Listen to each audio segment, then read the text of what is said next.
Friends, welcome to my channel. ఈరోజు మన ఛానల్లో కస్టమర్లకు డ్రైగా రఫ్గా ఉన్న హెయిర్ని స్మూత్గా షైనీగా చేయడానికి హెయిర్ ప్యాక్ని ఎలా ప్రిపేర్ చేయాలో మీకు చూపిస్తున్నాను. దానికి మనకు కావాల్సింది అవకాడో వల్ల మన హెయిర్కి కావాల్సిన మాయిశ్చర్ అందుతుంది. మన హెయిర్ డ్యామేజ్ కాకుండా కాపాడడానికి ఇది మనకు బాగా ఉపయోగపడుతుంది. స్ప్లిట్ ఎండ్స్ వంటి సమస్యలు లేకుండా చేస్తుంది. అవకాడోని పైన ఉన్న స్కిన్ తీసుకొని మనము చిన్న చిన్న ముక్కలుగా కోసుకొని ఒక మిక్సీ జార్లో యాడ్ చేసుకుందాము. రఫ్గా గట్టిలా ఉన్న జుట్టును కూడా స్మూత్గా చేయడానికి ఈ అవకాడో అనేది మనకు బాగా ఉపయోగపడుతుంది. ఇందులో ఉన్న ఎన్నో పోషకాలు జుట్టుని స్మూత్ చేస్తాయి. మన స్కాల్ఫ్కి తేమను అందించడంలో ఇది మనకు బాగా ఉపయోగపడుతుంది.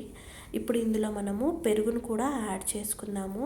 పెరుగు వల్ల డాండ్రఫ్ తగ్గుతుంది. మన తలలోని వేడిని తగ్గించడంలో ఇది మనకు బాగా ఉపయోగపడుతుంది. చుండ్రును నివారిస్తుంది. హెయిర్ని స్మూత్గా ఉంచడంలో ఇది బాగా ఉపయోగపడుతుంది.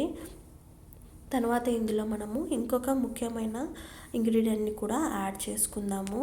అది ఆలివ్ ఆయిల్. ఆలివ్ ఆయిల్ మనకు కొత్త జుట్టు రావడానికి బాగా ఉపయోగపడుతుంది. డ్యామేజ్ అయిన హెయిర్ని రిపేర్ చేయడంలో, హెయిర్ని స్మూత్గా ఉంచడంలో ఇది మనకు బాగా ఉపయోగపడుతుంది. ఇప్పుడు ఈ మొత్తాన్ని మనము మెత్తగా గ్రైండ్ చేసుకోవాలి. మెత్తని పేస్ట్ అయ్యేలాగా దీన్ని మనము గ్రైండ్ చేసుకోవాలి. ఇలా గ్రైండ్ చేసుకున్న దీన్ని ఒక బౌల్లోకి తీసుకొని ఇందులో మీ దగ్గర ఆలివ్ ఆయిల్ అనేది లేకుంటే ఆ ప్లేస్లో మీరు కొబ్బరి నూనెను కూడా యూస్ చేయొచ్చు. ఈ అవకాడో హెయిర్ ప్యాక్ని మనము హెయిర్ రూట్స్కి, హెయిర్ మొత్తానికి అప్లై చేసి ఒక 1 అవర్ తర్వాత హెయిర్ అనేది వాష్ చేయడం వల్ల డ్రైగా ఫ్రీజీగా ఉన్న హెయిర్ సాఫ్ట్గా షైనీగా తయారవుతుంది. ఈ వీడియో నచ్చితే లైక్ చేయండి, షేర్ చేయండి, సబ్స్క్రైబ్ చేసుకోండి.